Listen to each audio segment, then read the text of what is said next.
하나님 나라 백성인 하백 여러분, 하백의 성경 아카데미에 오신 것을 환영합니다.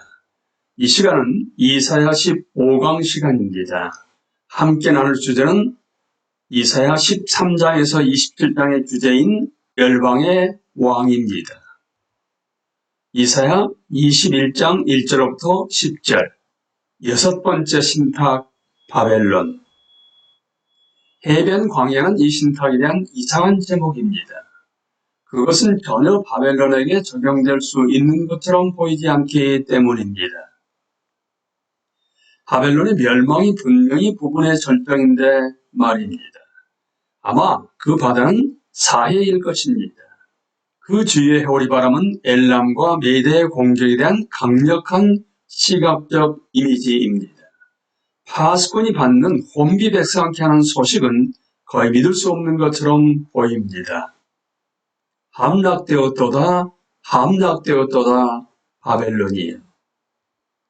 다시 한번 메시지는 열방을 의지하지 말라는 것입니다. 우리는 히스기야가 바벨론으로부터 온 사신을 맞아들였다는 것을 알기 때문입니다. 히스기야는 그에게 자신의 왕궁에 있는 모든 보물을 보여주었습니다. 아마도 그들은 그에게 또 다른 반아스루 동맹에 가입하라고 권하기 위해 왔을 것입니다. 하지만 이사야 시대의 바벨론이 매우 강력해 보이고 아수르에게 가장 강력한 도전자로 부상하고 있는 것처럼 보인다 해도 유다가 바벨론에게 의지한다면 그들은 짓밟히고 타작될 것입니다. 바벨론의 권능은 그 나라의 힘들고 마찬가지로 부서져 땅에 떨어질 것입니다. 이사야 21장 11절부터 12절, 일곱 번째 신탁 에돔. 이 신비한 신탁은 두마에 관한 것입니다. 두마는 침묵이라는 의미입니다. 학자들은 두마라고 불리는 예루살렘 남동쪽 500km 정도 떨어진 아스루의 오아시스를 밝혀냈습니다. 이사야가 받는 질문은 세일 곧 에돔에서 옵니다. 알렉 모티어는 이것이 블레셋에 대한 신탁과 대응을 이룬다고 주장합니다. 둘 다 자신들의 소란스럽고 거친 시대를 오해하고는 더 큰 어둠과 불확실함이 그들을 둘러쌀 때 모든 것이 어디로 가고 있는가라고 묻기 때문입니다. 이사야에게 주어지는 질문의 핵심은 이 밤이 얼마나 더 길 것인가 인 듯합니다. 그의 다소 수수께끼 같은 대답은 명기되지 않은 기다림의 시간을 나타내는 신호입니다. 그것은 침묵이라는 것입니다. 해방은 올 것입니다. 하지만 더 많은 어둠을 견뎌야 합니다. 이사야 21장 13절 17절, 여덟 번째 신탁 아라비아. 바벨론과 유다 사이의 사막에 살고 있는 아라비아인들은 대마를 사막의 대상이 물과 음식을 얻고 원기를 차릴 수 있는 오아시스로 볼 것입니다. 하지만 대상이 가는 길은 안전하지 않았으며 아라비아 지역 전체는 아수르가 활동한 이 기간 처음부터 끝까지 불안에 시달렸습니다. 심지어 이스마엘의 둘째 아들의 후손인 유목민 부족 게달조차 아수르의 괴롭힘을 면할 수는 없었습니다. 이사야 22장 1절부터 15절, 아홉 번째 신탁 예루살렘. 이것은 신비스러운 제목을 가지고 있는 또 하나의 신탁입니다. 환상의 골짜기라는 말은 거의 자가당착처럼 보입니다. 하지만 오스왈트는 그것이 이사야 편에서 유다의 영적 환상이 결여되어 있는 것을 미묘하게 정죄하는 것일 수 있다고 말합니다. 어쨌든 그것은 지붕 위에 올라가 있는 사람들과 소란하에 떠들던 성, 기쁨과 축제의 기분으로 가득 차 있던 성으로 시작합니다.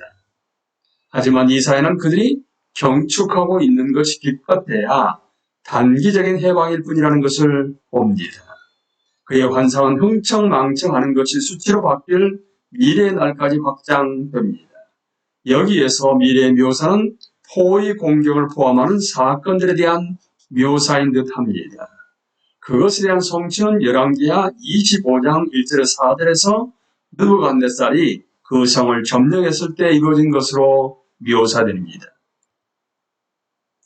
하나님은 그 성이 그분의 불가피한 의로운 심판 아래 혼란의 날을 겪고 있을 때 이미 애도하고 계십니다.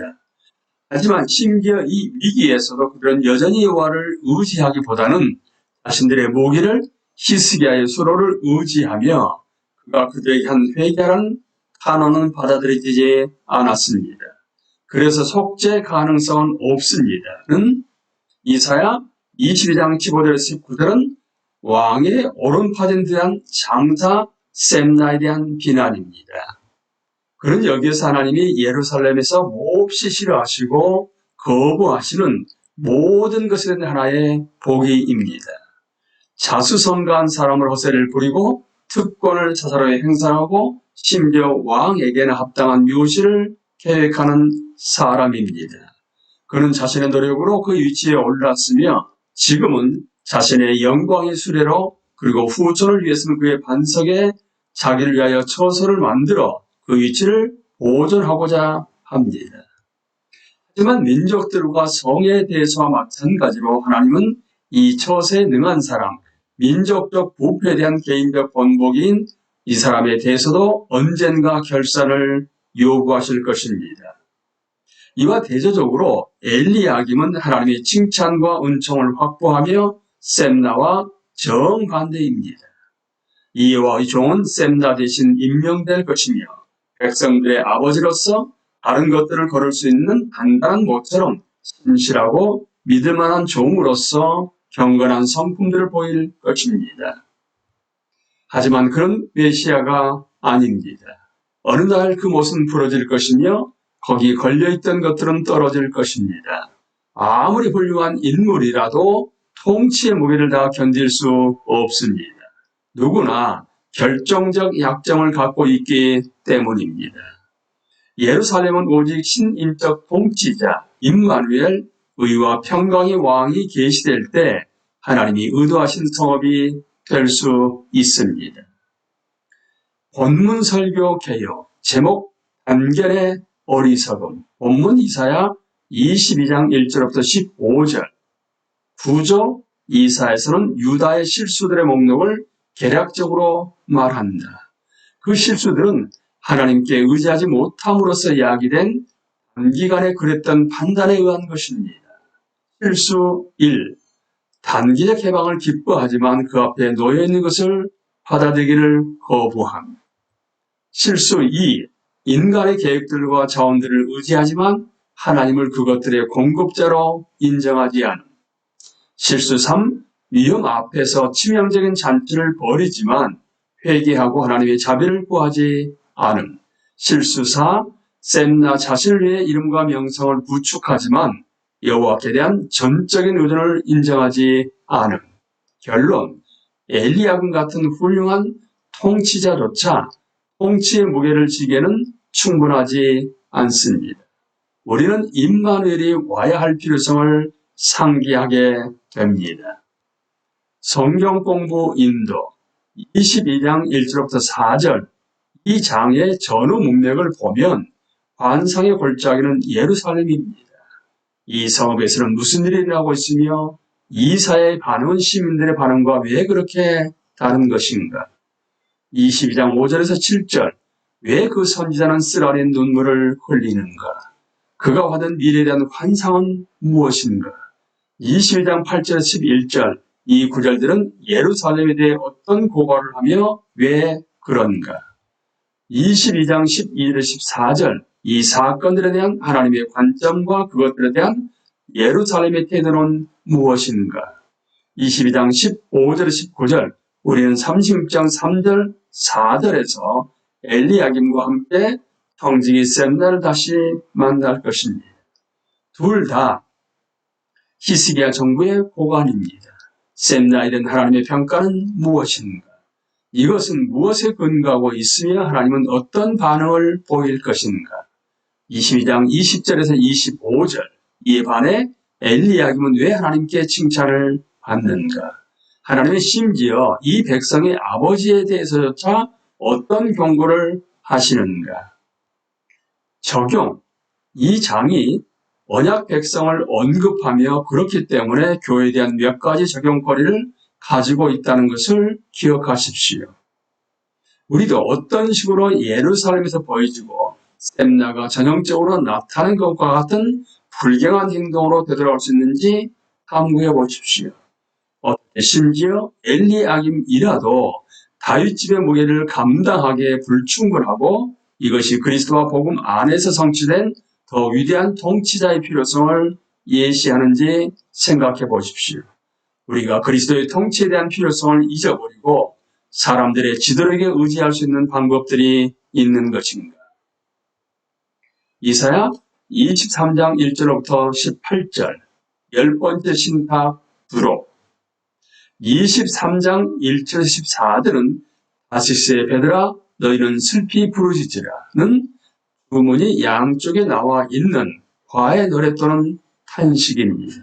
그 이유는 분명하지만 도저히 믿을 수 없습니다. 두로가 황무하여라는 것입니다.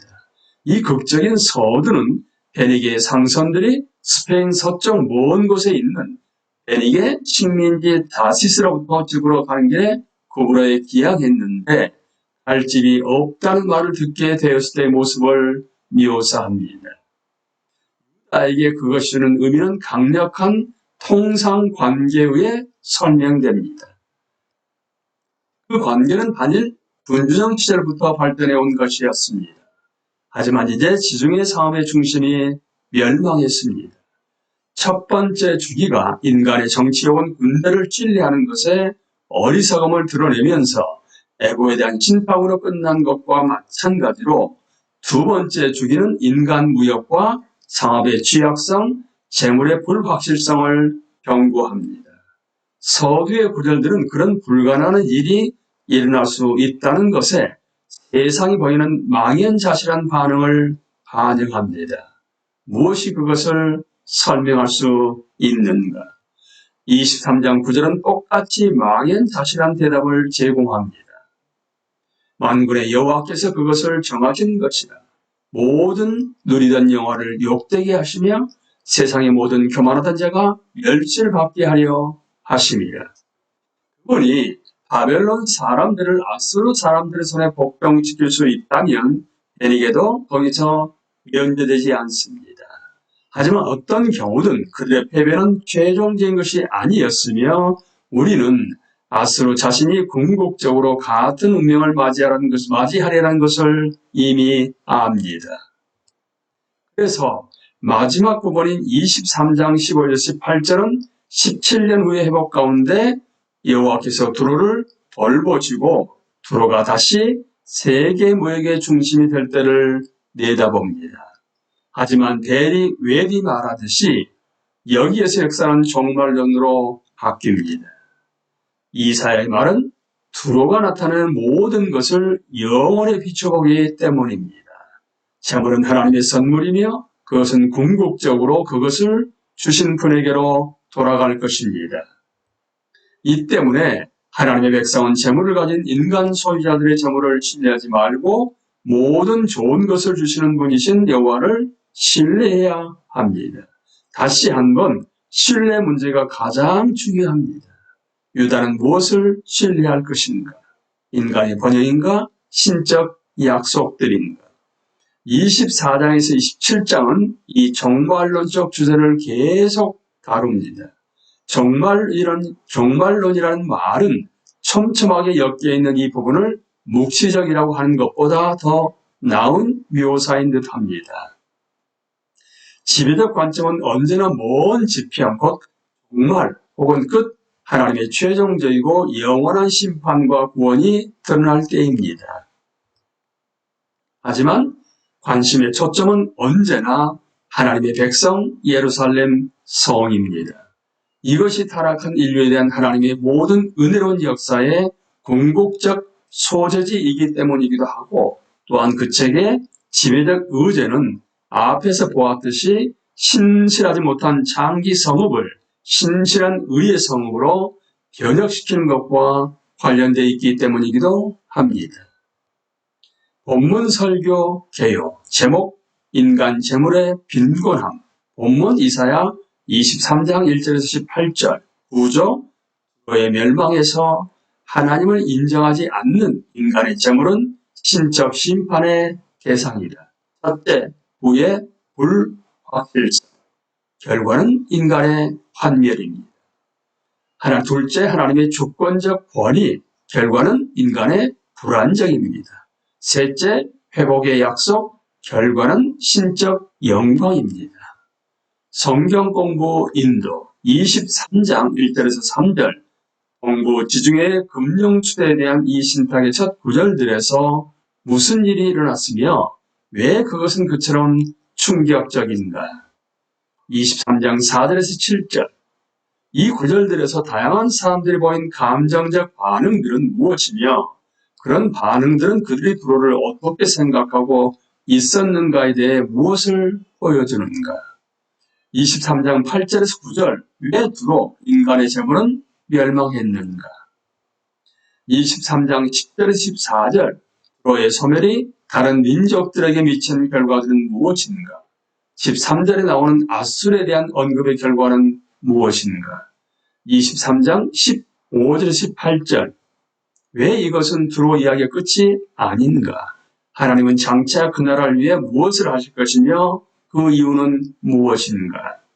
적용 13장에서 인간의 교만이 하나님의 진노의 대상이었던 것과 마찬가지로 여기에서는 그 대상이 하나님이 필요 없고 그분과 독립해서 살 수 있다고 상상하는 인간이 가진 재물입니다.